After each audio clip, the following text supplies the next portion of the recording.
క్రీస్తు పరిశుద్ధ నామమున కూడి వచ్చిన మీ అందరికీ మరణాత. శిలువ ధ్యాన కాలంలో దేవుని చిత్తమును బట్టి పరిశుద్ధ వారములోనికి మనము ప్రవేశించుచు ఉన్నాము. పరిశుద్ధ వారములో మట్లాది వారము మొదటి దినముగా ఉన్నది. ఇప్పటికీ సుమారుగా 40 రోజుల ఆదివారాలతో కలిసి 40 రోజుల ధ్యానము ముగించబడి ఉన్నది. ఇది ఒక భాగము. అలాగే ఈ వారమంతా చివరి 7 దినములు వీటిని పరిశుద్ధ వారముగా మనము పిలుస్తూ ఉంటాం. పరిశుద్ధ ఆదివారం మట్లాదివారము, పరిశుద్ధ సోమవారము, పరిశుద్ధ మంగళవారము, పరిశుద్ధ బుధవారము, ఆదేశ గురువారము, మంచి శుక్రవారము, నిశ్శబ్ద శనివారము, పునరుత్థాన ఆదివారం. ఇలాగూ ఈ 7 దినములు యేసుక్రీస్తు వారి యొక్క మానవ జీవితంలో చివరి దినములు అత్యంత ప్రధానమైనవి, ప్రాముఖ్యమై ఉన్నవి. ఈ దినాల్లో ప్రభువు చేసినటువంటి క్రియలు, ఆయన మాట్లాడినటువంటి మాటలు చాలా అమూల్యమైనవిగా మనకు కనబడుచు ఉన్నవి. ఈ మట్లాది వారపు దినమందు ప్రభువు ప్రయాణము చేసినటువంటి ఆ ప్రయాణము, ఆ ప్రియమైన వాళ్ళరా, అలాగే ప్రవక్తలు ప్రవచించినటువంటి ప్రవచనములు, భవిష్యత్ కాలములో జరగబోయేటటువంటి సంగతులు, వీటిని మనము ధ్యానం చేయుట అవసరమై ఉన్నది. కనుక ఇందుకొరకు మత్తయి సువార్త 9 అధ్యాయము జకర్యా గ్రంథము 9 అధ్యాయము 9వ వచనము. జకర్యా గ్రంథము 9 అధ్యాయము 9వ వచనము. సియోను నివాసులారా బహుగా సంతోషించుడి, యెరూషలేము నివాసులారా ఉల్లాసముగా ఉండుడి. నీ రాజు నీతిపరుడును రక్షణ గలవాడును దీనుడునై గాడిదను గాడిద పిల్లను ఎక్కి నీ యొద్దకు వచ్చుచున్నాడు. ప్రియమైన వాళ్ళరా, ఇది ప్రవక్త అయినటువంటి జకర్యా 500 ఏండ్లకు ముందు, అనగా యేసు ప్రభు ఈ భూలోకమునకు నరావతారమెత్తి రాక మునుపు 500 ఏండ్లకు ముందు ప్రవచించినటువంటి ప్రవచనమై ఉన్నది. నెరవేర్పుగా మత్తయి సువార్త 21 అధ్యాయము మనం చూసినప్పుడు అక్కడ నెరవేర్పు కనబడుచు ఉన్నది. మొదటి నుండి 11 వచనాలు కూడా చదువుతున్నాను, వినండి. తరువాత యెరూషలేమునకు సమీపించి ఒలీవ చెట్ల కొండ దగ్గర ఉన్న బేత్పగేకు వచ్చినప్పుడు యేసు తన శిష్యులలో 2 చూచి, మీ ఎదుట ఉన్న గ్రామమునకు వెళ్ళుడి. వెళ్ళగానే కట్టబడి ఉన్న ఒక గాడిదయు దానితోనున్న ఒక గాడిద పిల్లయు మీకు కనబడును. వాటిని విప్పి నా యొద్దకు తోలుకుని రండి. ఎవడైనను మీతో ఏమైనను అనిన ఎడల అవి ప్రభువునకు కావలసి ఉన్నవని చెప్పవలెను. వెంటనే అతడు వాటిని తోలు పెట్టునని చెప్పి వారిని పంపెను. ప్రవక్త వలన చెప్పబడినది నెరవేరినట్లు ఇది జరిగెను. అదేమనగా, ఇదిగో నీ రాజు సాత్వికుడై గాడిదను భారవాహిక పశువు పిల్ల అయిన చిన్న గాడిదను ఎక్కుని యొద్దకు వచ్చుచున్నాడని సియోను కుమారుతో చెప్పుడి అనున్నది.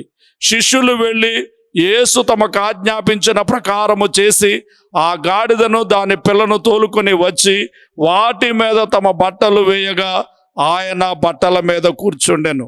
జనసమూహములోను అనేకులు తమ బట్టలు దారి పొడుగున పరచిరి. కొందరు చెట్ల కొమ్మలు నరికి దారి పొడుగున పరచిరి. జనసమూహములలో ఆయనకు ముందు వెళ్ళుచుండిన వారును వెనుక వచ్చుచుండిన వారును, దావీదు కుమారునికి జయము, ప్రభువు పేరట వచ్చు వాడు స్తుతింపబడునుగాక, సర్వోన్నతమైన స్థలములలో జయము అని కేకలు వేయుచుండిరి. ఆయన యెరూషలేములోనికి వచ్చినప్పుడు పట్టణమంతా ఈయన ఎవరు అని కలవరపడెను. జనసమూహం ఈయన గలిలయలోని నజరేతు వాడగు ప్రవక్త అయిన యేసు అని చెప్పిరి. దేవునికి స్తుతి కలుగును గాక. ఆమెన్.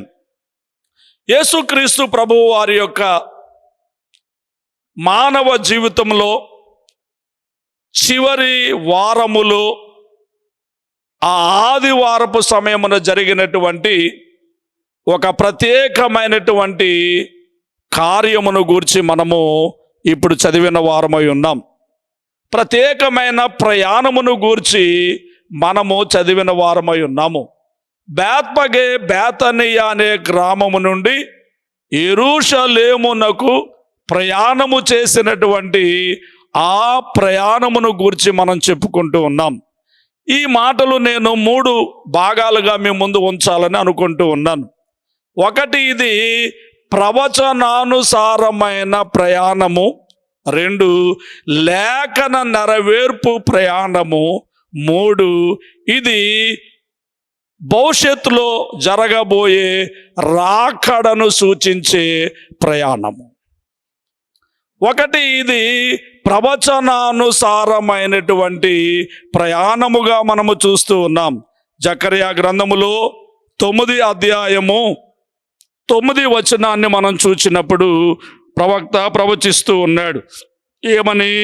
నీ రాజు నీతిపరుడు, రక్షణ గలవాడు, దీనుడునై గాడిద పిల్లను ఎక్కి నీ యొద్దకు వచ్చుచున్నాడు. ప్రియమైనటువంటి వాళ్ళరా, గమనించండి.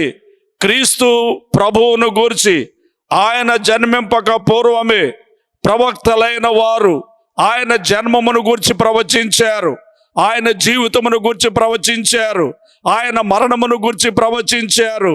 ప్రియమైన వారు, అందులో ఇప్పుడు మనం చూసినప్పుడు ఆయన ప్రయాణమును గూర్చినటువంటి ప్రవచనము మనం చూస్తున్నాం.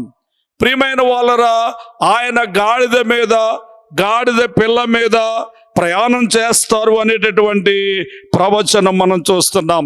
సియోను నివాసులారా బహుగా సంతోషించండి, యెరూషలేము నివాసులారా ఉల్లాసంగా ఉండండి, ఎందుకంటే నీ రాజు నీతిపరుడు, రక్షణ గలవాడునాయి, ఆయన వచ్చుచున్నాడు, దీనుడుగా వచ్చుచున్నాడు అనేటటువంటి మాట మనం చూస్తాం. 4 విషయములు ఇక్కడ మరి చెబుతూ ఉన్నాడు. 1, రాజుగా వచ్చుచున్నాడు. 2, నీతిపరుడుగా వచ్చుచున్నాడు. 3, రక్షణ గలవాడుగా వచ్చుచున్నాడు. 4, దీనుడుగా వచ్చుచున్నాడని, దీనుడైన రాజుగా ఆయన వచ్చుచు ఉన్నాడని వాక్యము మనకు తెలియచేయచ్చు ఉన్నది. జకర్యా ప్రవచనములో ప్రవచించిన రీతిగానే ఆయన ఈ భూలోకమునకు నరావతారమెత్తి వచ్చినటువంటి దినములలో సుమారు 2000 సంవత్సరముల క్రితము ప్రియమైనటువంటి వాళ్ళరా ఆయనను రాజుగానే ఊరేగించిన ఒక ఊరేగింపును గూర్చిన చరిత్ర మనకు కనబడుచు ఉన్నది. మత్తయి సువార్తికుడు మత్తయి గారు రాశారు, లూకా సువార్తలు లూకా గారు రాశారు, మార్కు సువార్తలు మార్కు గారు రాశారు. ప్రియ శిష్యుడైన యోహాను కూడా తన సువార్తలలో ఈ ప్రయాణమును గూర్చి 4 సువార్తలలో కూడా మనకు కనబడుచు ఉన్నది. దీనికంటే ముందు ప్రవక్త జకర్యా గారు ప్రవచించినటువంటి ప్రవచనము మనకు కనబడుచు ఉన్నది. ఈ ప్రయాణము ఎక్కడి నుంచి ఎక్కడకు అంటే బేత్పగే బేతనియ అనేటటువంటి గ్రామము నుండి ప్రయాణము. ఎక్కడ వరకు ఈ ప్రయాణము అంటే యెరూషలేము వరకు ప్రయాణము. అంతకు మునుపు ఎన్నోసార్లు ప్రియమైన ప్రభువు ప్రయాణం చేశారు, యెరూషలేమును ఎన్నో మార్లు ఆయన దర్శించారు. కానీ ఇప్పుడు ప్రవక్తల ప్రవచనానుసారంగా ఆయన ప్రయాణం చేస్తున్నాడు. ప్రవక్తల నెరవేర్పు ప్రయాణము, ప్రవక్తల ప్రవచనానుసారమైనటువంటి ప్రయాణము. ప్రియమైన వాళ్ళరా గమనించండి, యెరూషలేమునకు పలుమార్లు ప్రభు ప్రయాణం చేసినారు. అయితే ప్రవక్త ప్రవచించిన ఆ యొక్క ప్రవచనానుసారంగా పూర్వం ఆయన నడుస్తూ ఒకవేళ ప్రయాణం చేశారేమో, ఇప్పుడు ప్రవక్త ప్రవచించారు గాడిదను ఎక్కి నీ యొద్దకు వచ్చుచు ఉన్నాడని. అందుచేతనే మత్తయి సువార్తలు మరి మనం చూసినప్పుడు 21 అధ్యాయంలో 2 వచనాన్ని మనం చూస్తే ఈ మాటలు కనబడుతుంది. మీ ఎదుట ఉన్న గ్రామానికి వెళ్ళుడి, వెళ్ళగానే కట్టబడి ఉన్న ఒక గాడిదయు దానితో ఉన్న ఒక గాడిద పిల్లయు మీకు కనబడును, వాటిని విప్పి నా ఎద్దుకు తోడుకుని రండి. ఎవడైనా మీతో ఏమైనా నీడలా అవి ప్రభువునకు కావలసి ఉన్నవని చెప్పవలెను. అవి ప్రభువునకు కావలసి ఉన్నవని చెప్పవలెను. ఎవరికి కావాలివి అంటే ప్రభువునకు కావాలి. ప్రభువు నాకు కావాలి అంటే మరి ప్రవక్త ప్రవచించినట్లుగా ఆయన రాజుగా, నీతిపరుడుగా, రక్షణ గలవాడుగా, దీనుడైన రాజుగా రాబోతున్నాడు. కాబట్టి దీనుడైన రాజు మరి ప్రయాణం చేసే వాహనం కూడా గాడిదగా కనబడుచు ఉన్నది. గుర్రము యుద్ధ చిహ్నము, అతిశయ చిహ్నము. ఆ గుర్రం మీద రాజులు ప్రయాణం చేస్తారు. కానీ ఈయన కూడా రాజే. కానీ ఎలాంటి రాజు అంటే దీనుడైనటువంటి రాజు. మనం యోహాను సువార్త 18వ అధ్యాయంలో 37-38 వచనాల్లో మనం చూస్తే యేసుక్రీస్తు ప్రభు వారి యొక్క తీర్పు కాలమందు తీర్పు తీర్చుచున్నటువంటి పిలాతు ప్రభువును అడిగినటువంటి ప్రశ్నలు మనం చూస్తే, నీవు రాజువా?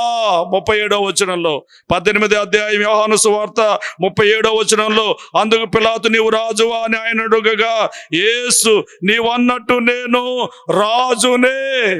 యేసుక్రీస్తు రాజే, కానీ ఆయన ఈ లోక రాజు కాదు, భూలోక సంబంధమైన రాజు కాదు. ప్రియమైన వాళ్ళు, ఆయన దీనుడైనటువంటి రాజు. ఆయన్ను గురించి మనం ప్రకటన గ్రంథంలో కూడా చూస్తే 19వ అధ్యాయంలో రాజులకు రాజు, ప్రభువులకు ప్రభు అనే మాట. మత్తయి సువార్తలో 2వ అధ్యాయం 2వ వచనములో యూదులకు రాజుగా పుట్టినవాడు ఎక్కడ ఉన్నాడు అనేటటువంటి మాట. ఆయన రాజే, కానీ ఎలాంటి రాజు అంటే దీనుడైన రాజు. అందుకే ఫిలిప్పీలకు రాసిన పత్రికలో 2వ అధ్యాయంలో మరి 5వ వచనం నుంచి మనం చూస్తే మాటలు కనబడతాయి. ఏమనంటే ఆయనకు కలిగినటువంటి మనస్సు, క్రీస్తు యేసునకు కలిగిన మనస్సు మీరును కూడా కలిగి ఉండండి. ఆయన దేవుని స్వరూపము కలిగిన వాడై ఉండి దేవునితో సమానముగా ఉండుట విడిచిపెట్టకూడని భాగ్యమని ఎంచుకొనలేదు, గాని మనుషుల పోలికగా పుట్టి దాసుని స్వరూపాన్ని ధరించుకొని తన్ను తానే రిక్తునిగా చేసుకొనెను. తన్ను తానే తగ్గించుకున్న రాజు, తనకు తానే తగ్గించుకున్న రాజు, రిక్తునిగా చేసుకున్న రాజు, దీనుడైన రాజు. కాబట్టి ఆయన గుర్రముల మీద ప్రయాణం కాదు, గాడిద మీద ప్రయాణం. ఇది ప్రభువునకు అవసరమై ఉన్నదని చెప్పండి అంటున్నారు. ఇది ప్రభువునకు కావాలి. గాడిద మీద ప్రయాణము చేసిన దీనుడైన రాజు. ఈ దీనుడైన రాజు ఎవరంటే రక్షణ గలవాడు. అందుకే ఆనాటి వారందరూ కూడా, అంటే ఆయన ఈ ప్రవచనాన్ని నెరవేర్చుచున్నటువంటి సమయంలో వారందరూ ఏమన్నారు?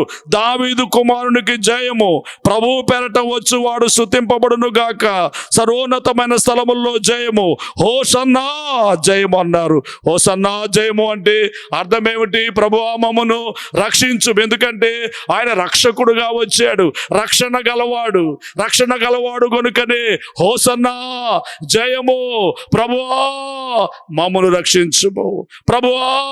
రక్షించుము అంటూ ఈ రాజును గణపరచుచు, ఈ రాజును కీర్తించుచు, ఈ రాజును కొనియాడుచు గొప్ప ఊరేగింపు వారు చేశారు. గాడిద మీద వస్త్రములు పరిచారు. ప్రియమైన వారు, అందు మీద ఆ గాడిద మీద ప్రభువును కూర్చుండబెట్టారు. ఆ గాడిద నడుస్తూ ఉంటే చెట్ల కొమ్మలు నరికారు. ఆ యొక్క బట్టలు పరిచి ఆయన నడిపిస్తూ ఉన్నారు.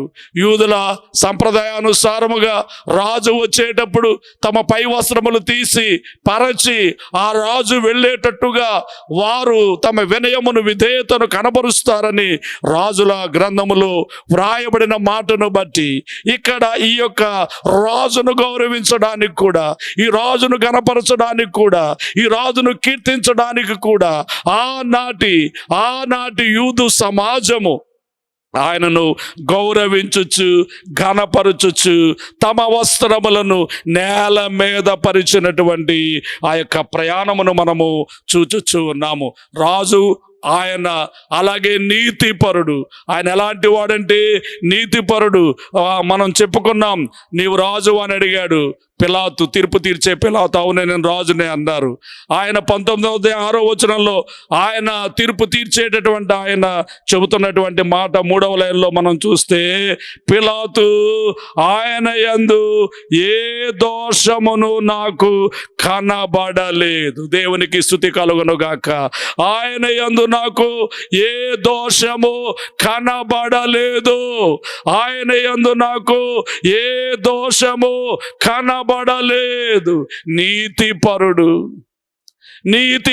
రాజు, నీతిపరుడు, రక్షణ గలవాడు, దీనుడైన రాజుగా, లోక పాపములను మోసుకొని పోయే దేవుని గొర్రె పిల్లగా ఆయన వచ్చినప్పుడు ఆ దినమందు అందరూ సంతోషంగా కేకలు వేయుచున్నారు, ఆనందంగా సంతోషిస్తున్నారు. ప్రియమైన వాళ్ళ పరిసయ్యులైన వారు ఎందుకు ఇలా కేకలు వేస్తూ ఉంటే, నీ వారిని మాట్లాడవద్దని చెప్పవచ్చు కదా అంటే, మీరు ఊరుకుంటే రాళ్ళు కేకలు వేస్తాయనేటటువంటి విషయాన్ని ప్రభు బయలుపరచుచున్నారు. 2 మాటలు చెప్పాను మీకు. మొదటి మాట ప్రవచనము. ఆయన దీనుడై, రాజై, రక్షణ గలవాడై, ఆయన నీతిపరుడై గాడిద మీద వస్తాడు. జకరియా గారి ప్రవచనం. అలాగే సువార్తికులు 4 రాశారు. ఆయన దీనుడుగా, రాజుగా, నీతిపరుడుగా, ఆయన రక్షణ గలవాడుగా వచ్చాడు. ఆ కార్యాన్ని ఆయన జరిగించాడు. గాడిద మీద ఆయన ప్రయాణం చేశారు. ఇది ప్రవచనానుసారమైనటువంటి ప్రవచనము. 2 ప్రవచనానుసారమైన ప్రయాణము ఒక మాట. రెండవది ఏమిటంటే లేఖనమును అనుసరించిన లేఖనానుసారమైన ప్రయాణము రెండవ మాట. ఇక 3వ మాట ఏమిటి అంటే భవిష్యత్తులో జరగబోయే ప్రయాణమునకు ఈ ప్రయాణము సూచనగా ఉన్నది.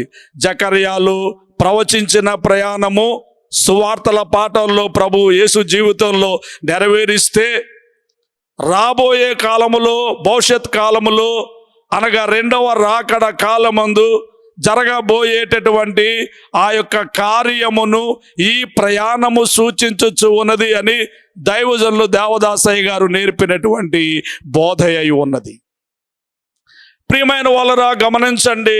భూత, వర్తమాన, భవిష్యత్ కాలాలు అన్నట్టు జరిగిపోయిన కాలంలో ప్రవక్త ప్రవచించారు. ప్రియమైన దానిని యేసుక్రీస్తు వారు సువార్తల కాలంలో నెరవేర్చారు. 2000 సంవత్సరముల క్రిందట రానున్న కాలములో జరగబోయేటటువంటి మరి ప్రయాణమునకు ఈ ప్రయాణము సూచనగా ఉన్నది అని మనకు లేఖనము ద్వారా తెలియపరచబడుతూ ఉంది. మట్లాది వారిని గురించి దైవజనులు సంఘారాధనలో వ్రాస్తూ మరి ఆయన చెప్పినటువంటి ప్రార్థన ఒకసారి నేను వినిపిస్తూ ఉన్నాను. రారాజు అయిన ప్రభువా, ప్రవక్తలు ప్రవచించిన ప్రకారము గార్ధభాసినుడువై జయోత్సాహముతో యెరూషలేమునందు ప్రవేశించిన నీకు నుతులు. ఈ యెరూషలేము ప్రవేశమును నీ 2వ రాకడలో పరలోక నూతన యెరూషలేమునందు ప్రవేశించుటకు సూచనగా జరిగించిన నీకు స్తోత్రములు. నీవు భూలోక యెరూషలేమునకు వెళ్ళినప్పుడు గార్ధపుపై కూర్చుండుటను, రేపు నీవు 2వ రాకడలో పెండ్లి కుమార్తెను తీసుకుని వెళ్ళుటకు వచ్చినప్పుడు నీవు కూర్చుండు మేఘమునకు సూచనగా చూపించిన నీకు స్తుతులు. నీవు యెరూషలేమునకు జయోత్సవముతో వెళ్ళినప్పుడు నీ ముందు ఒక గుంపు, నీ వెనుక ఒక గుంపు ఉన్నట్లు, నీవు 2వ రాకడలో మేఘం మీద వచ్చినప్పుడు నిన్ను కలుసుకుని మృతుల గుంపును సజీవుల గుంపును సూచించినట్లు చేసిన నీకు నాకు తోచినన్ని స్తుతులు. నీవు కూర్చున్న గార్ధపముపై శిష్యులు పరిచిన వస్త్రము వస్త్రమును నీవు రాకడలో వాహనముగా ఏర్పరచుకున్న షకీనా మేఘముపై పెండ్లి కుమార్తె వేయు స్తుతి వస్త్రమునకు ముంగుర్తుగా ఏర్పరచిన నీ ప్రేమ కార్యము నిమిత్తమై నా జ్ఞానమునకు తోచునన్ని వందనములు. ప్రభువా, నీకు జయము రాకముందే జయమును పాడినప్పుడు నీవు అంగీకరించటం వలన విశ్వాసులకు ముందు అపజయము కనబడినను చివరికి జయమే అనియు, అపజయము ఉన్నను స్తుతించవలెననియు, జయమును కలవరింపు నీ బిడ్డలెప్పుడును కలిగి ఉండవలెననియు, నిన్ను బట్టి మాకు అన్ని విషయములలో జయమేననియు మాకు నేర్పిన నీకు నా శక్తికి మించిన ప్రణతులు ఈ మా స్తుతులను మేఘారుడై రానయున్న ప్రభు ద్వారా అంగీకరించుము. ఆమెన్. ఇది మరి సంఘారాధనలో దైవజనుడు దేవదాసయ్య గారు మట్లాది వారము కొరకు చేసినటువంటి ప్రార్థన అయి ఉంటూ ఉన్నది. ఈ ప్రార్థన దేన్ని సూచిస్తూ ఉంది అంటే, ఈ ప్రయాణం అనగా ఈ మట్లాది వారపు ప్రయాణము గాడిద మీద దీనుడుగా, రక్షణ గలవాడుగా, రాజుగా, నీతిపరుడుగా ఆయన చేసినటువంటి ప్రయాణము రెండవ రాకడకు సూచనగా ఉన్నది. రెండవ రాకడకు సూచనగా ఉన్నది గుర్తించవలసిందిగా మీకు మనవి చేస్తూ ఉన్నాను. మన పౌలు గారు ఈ రాకడను గురించి వ్రాసినటువంటి విషయములలో తెస్సలోనికైలకు రాసిన మొదటి పత్రికలో 4వ అధ్యాయం మనం చూసినప్పుడు ఆయన రాకడ కాలమందు జరిగేటటువంటి ఆ విషయాలు మనకు కనబడుచు ఉన్నాయి. ఆర్భాటంతో, ప్రధాన దూత శబ్దంతో, దేవుని బోరతో పరలోకం నుండి ప్రభు దిగి వస్తాడు. క్రీస్తునందుండి మృతులైన వారు మొదట లేస్తారు. ఆ మీద సజీవులమై నిలిచి ఉండు మనం ఆయన ఎదుర్కొనుటకు ఆకాశ మండలమునకు మేఘముల మీద కొనుపోబడతాం. కాగా మనం సదాకాలం ప్రభువుతో కూడా ఉంటామని చెప్పినటువంటి ఆ మాటలను మన జ్ఞప్తిలో ఉంచుకొని ప్రస్తుత ఈ ప్రయాణాన్ని, రాకడలో జరిగే కార్యక్రమానికి దైవజనులు చెప్పినట్లుగా మనం ఒక్కసారి దాన్ని జ్ఞాపకం చేసుకొని మరి ప్రభువును బట్టి స్తుతించి సిద్ధపాటులో ఉందాము. గమనించండి, యేసుక్రీస్తు ప్రభువారు భూలోకములో ఉన్న యెరూషలేము అనేటటువంటి ప్రదేశమునకు ఆయన ప్రయాణము చేయుచున్నారు. ఇది మొదటి మాట. రెండవ రాకడలో ఈ సంఘము, ఈ ప్రభు ప్రయాణం చేసేది ఎక్కడకు అంటే, యేసు ఆర్భాటంతో, ప్రధాన దూత శబ్దంతో వచ్చినప్పుడు ఈ సంఘము అనగా మరి సంఘములో మృతులు అలాగే సజీవులు. కాబట్టి ఈ సంఘము మరి నూతన యెరూషలేము అనే ఆ పరిశుద్ధ పట్టణమునకు, ప్రియమైనటువంటి వాళ్ళరా, మరి మన కొరకు నిర్మాణం చేయబడినటువంటి ఆ పట్టణం, నేను మీకు స్థలము సిద్ధపరచ వెళ్ళుచు ఉన్నాను, మీకు గృహములు ఏర్పాటు చేస్తూ ఉన్నాను, మరలా వచ్చి మిమ్మల్ని తీసుకుని వెళతానని చెప్పినటువంటి ఆ యొక్క నూతన యెరూషలేము అనబడేటటువంటి ఆ పట్టణ ప్రవేశమునకు భూలోక యెరూషలేము ప్రవేశము సూచనగా ఉన్నది అని దైవజనుడు మనకు నేర్పించుచున్నారు. రెండవది, ఆయన గార్ధబము మీద కూర్చున్నారు. గార్ధబ వాహనుడై ఆయన ప్రయాణం చేస్తున్నారు. గార్ధబం మీద ఆయన ప్రయాణం చేసి దీనుడిగా వెళుతున్నారు. రేపు క్రీస్తు ప్రభువారు ఆ యొక్క రెండవ రాకడలు తీసుకుని వెళ్ళే వాహనము ఆయన. అదే వాహనము, ఆయనతో పాటు మనము కూడా ఆ వాహనం మీద ప్రయాణం చేస్తాము. ఏమిటి ఆ వాహనం అంటే, మహిమ మేఘము. అదే మనం పౌలు గారి మాటలో చూచాము. ఆర్భాటంతో, ప్రధాన దూత శబ్దంతో, దేవుని బోరతో పరలోకం నుండి ప్రభువు దిగివచ్చును. క్రీస్తు నందుండి మృతులైన వారు మొదట లేస్తారు. ఆ మీద సజీవులమై నిలిచి ఉండు మనము ఆయనను ఎదుర్కొనుటకు ఆకాశ మండలమునకు మేఘముల మీద కొనిపోబడుదుము. కాబట్టి ఇక్కడ గార్ధబ వాహనాసీనుడై వచ్చుచున్న ఆయన రేపు మేఘాసీనుడై రాబోచున్నాడు. దీనికి సూచనగా ఉన్నది అని దైవజనుని యొక్క ప్రబోధమై ఉన్నది గ్రహించండి. ఆయన ప్రయాణం చేసేటప్పుడు ఈ ఊరేగింపులో ముందు ఒక గుంపు ఉన్నది, హోసన్నా జయమని కేకలు వేయుచు ఉన్నారు. వెనుక మరి ఒక గుంపు ఉన్నది, హోసన్నా జయమని ఒక కేకలు వేయుచున్నారు. ముందు ఒక గుంపు, వెనక ఒక గుంపు. ఈ ముందు ఉండే గుంపు, వెనక ఉండే గుంపు ఎవరిని సూచిస్తూ ఉంది అంటే, మృతులైనటువంటి భక్తులు, సజీవులైనటువంటి భక్తులు. క్రీస్తునందుండి మృతులైన వారు మొదట లేస్తారు, ఆ మీద సజీవులమై నిలిచి ఉండు మనము వారిని ఎదుర్కొనుటకు అనే మాట. ముందు మృతుల గుంపు, వెనక సజీవుల గుంపు, మధ్యలో మేఘాసురుడైన ప్రభు. ఈ మేఘముల మీద కొనిపోబడుట ఈ యొక్క ప్రయాణమును సూచిస్తూ ఉంది అని తండ్రి గారి యొక్క ప్రబోధము.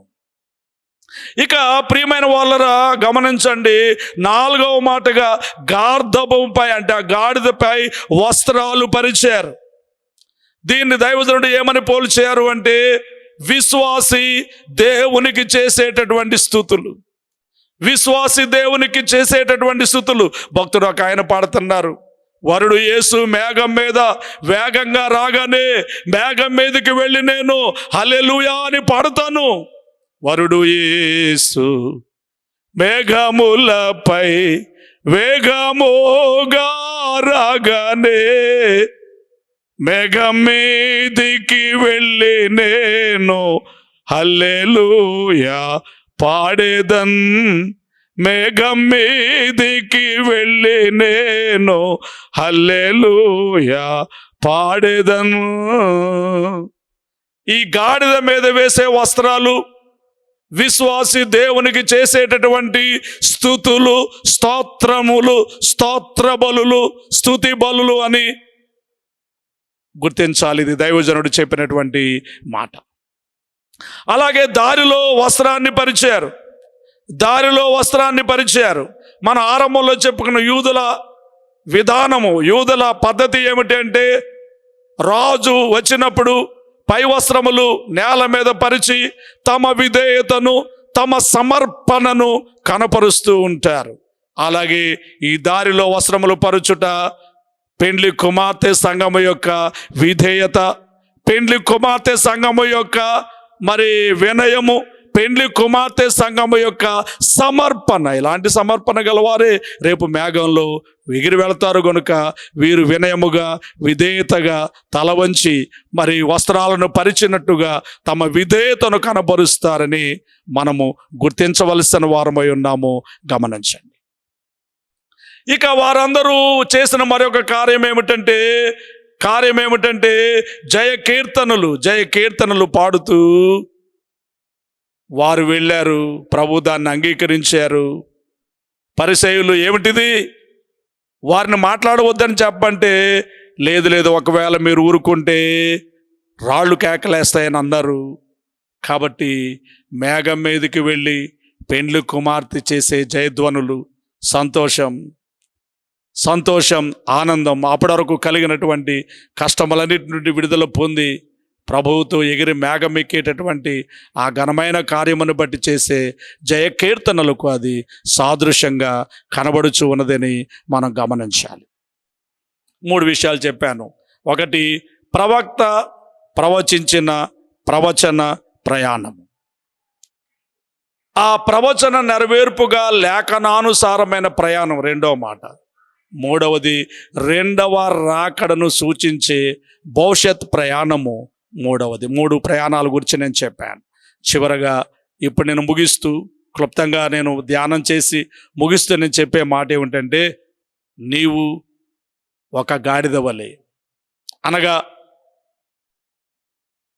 అనగా లోకములు అనేకమైన గాడిదలు ఉంటాయి. అటదిడ్డంగా తిరిగే వాళ్ళందరినీ గాడిద అని మాట్లాడడం మనకు తెలుసు. కానీ ఆ గాడిద వలె కాక యేసును మోసిన గాడిద వలె ఆయనను మోసేవానివిగా ఉంటావా? నీ జీవితంలో అనేక మట్లాది వారాలు వస్తూ ఉన్నాయి. ఒక గాడిద యేసు ప్రభువును మోసింది అని మనం చెప్పుకుంటున్నాం. నువ్వు ఒక గాడిద వలె యేసును మోసే గాడిదవుగా ఈరోజే నిన్ను నీవు తీర్మానము చేసుకొని సమర్పణ చేసుకుంటే అది నీకు ఆశీర్వాదకరంగా ఉంటుంది. 2, హోసన్నా జయమని స్తుతించినటువంటి ఆ యొక్క మరి జన సమూహం వలె నీవు ప్రభువును నిత్యము స్తుతించు వానివిగా ఉంటావా? నిత్యము ఆయనను స్తుతించే వానివిగా ఉంటావా? గమనించాలి, గుర్తించాలి. అందుకొరకు అందుకొరకు నువ్వు సిద్ధపడాలి. జయము రాకపూర్వమే జయమను జనులకు జయమవును, స్తుతించే జనులకు జయమవును అని తండ్రి గారు మనకు నేర్పినట్లుగా, పాట పాడినట్టుగా జయము రాకపూర్వమే జయము జయము జయము జయమనే కలవరింపు, ఇటువంటి కలవరింపులో కన్యకగా మనం దేవుణ్ణి స్తుతించే వారముగా ఉండాలి. ఇక మూడవ మాట చివరిగా నేను చెప్పే మాట, నీవు ఆయనతో కలిసి నూతన యెరూషలేమునకు మేఘము మీదికి ప్రవేశించగలిగిన పరిశుద్ధత కలిగి ఉన్నావా? ఈ ప్రయాణం ఆ ప్రయాణాన్ని సూచిస్తుంది కాబట్టి శీఘ్రంగా యేసు రాబోతూ ఉన్నారు. ఇదిగో నేను త్వరగా వచ్చుచున్నానని ఆయన పలుకుచూ ఉన్నారు. వచ్చుచున్నవాడు ఆలస్యము చేయక వచ్చును అనే మాటలు మనకు వినబడుతూ ఉన్నాయి. ఇప్పుడు ఆయన రాక కొరకు తగిన సిద్ధపాటు, అధమము ఒక పాపమైన అంటకుండా ఉన్నది అనే మాటను బట్టి ఒక్క పాపమైన అంటని ఆ యొక్క స్థితి నీవు కలిగి ఉన్నావా? సిద్ధపడండి, యేసు శీఘ్రముగా రాబోవచ్చు ఉన్నారు. దేవుడి మాటలు మీ హృదయాల్లో భద్రపరిచి యేసుక్రీస్తు రాబోయే ఆ రెండవ రాకడలో మనమందరం సిద్ధపడుటకు తగినటువంటి సిద్ధపాటును మనకిచ్చి ఆ క్రీస్తు ప్రభు మనల్ని నడిపించునోగాక. ఆమేన్. తండ్రి వందనములు. ప్రవక్తల ప్రవచన ప్రయాణం మేము చదివాము, లేఖనానుసారమైన నెరవేర్పు ప్రయాణం మేము చూచాము. భవిష్యత్తులో జరగబోయే రాకడ ప్రయాణాన్ని కూడా, మాదిరిగా ఉన్న ఈ ప్రయాణాన్ని కూడా చూచాము. తండ్రి, మీ చిత్తమును బట్టి, మీ దయను బట్టి మేమందరము రెండవ రాకడలు సూచనగా ఉన్న ఈ ప్రయాణమునకు మేము సిద్ధపడలాగున్న మా అందరినీ సిద్ధపాటు చేయండి ప్రభు. ఆ గాడిద వలె, అనగా మిమ్మును మోసిన గాడిద వలె మేము నిశ్చయము మిమ్మును మోయు వారముగా, సువార్తను మోసుకొని పోయే వారముగా, లోకమునకు వెల్లడి చేసే వారంగా మా తండ్రి మమ్మను సిద్ధపాటు చేయము. నిత్యము మిమ్మను స్తుతించే వారముగా మమ్మను సిద్ధపాటు చేయము. ఆ నూతన యెరూషలేము యొక్క ప్రవేశమునకు తగిన పరిశుద్ధత గల వారముగా మమ్మను సిద్ధపాటు చేయము. అట్టి గొప్ప ఏర్పాటును మాకు దయచేసి నడిపించు. ఘనత, కీర్తి, ప్రభావములు పొందము. యేసుక్రీస్తు నామములో వేడుకొనుచున్నాము తండ్రి. ఆమెన్. పరలోకమందున్న మా తండ్రి, మీ నామం పరిశుద్ధపరచబడునుగాక, మీ రాజ్యం వచ్చునుగాక, మీ చిత్తం పరలోకమందు నెరవేరుచున్నట్లు భూమి యందు నెరవేరునుగాక. మానుదినాహారమును మాకు దయచేయము. వాళ్ళ అపరాధములు చేస్తున్న వారిని మేము క్షమించున్న ప్రకారం అపరాధాలను క్షమించము. మమ్మను శోధనను తేకుము, కిన్నును తప్పించము. రాజ్యము, శక్తి, మహిమ నిరంతరము నీవే అయి ఉన్నవి. ఆమెన్. ప్రవేశ రక్తమునకు జయము, అపవాదికులకు లయము. ప్రవేశ రక్తమునకు జయము, అపవాదికులకు లయము. ప్రవేశ రక్తమునకు సంపూర్ణ విజయం, అపవాదికులకు అనంతకాల నాశనం. హల్లెలూయా, హల్లెలూయా, హల్లెలూయా. స్తోత్రం, స్తోత్రం, స్తోత్రం. Amen, amen, amen. తండ్రి అయిన దేవుని ప్రేమ, కుమారుడైన యేసుక్రీస్తు వారి యొక్క కృప, సహాయకుడుగా ఆత్మ తండ్రి అన్యోన్య సహవాసం కూడి వచ్చిన మండలకు ఆయన వెంబడించి వారందరికీ తోడై ఉండునుగాక. ఆమెన్. మరణాత.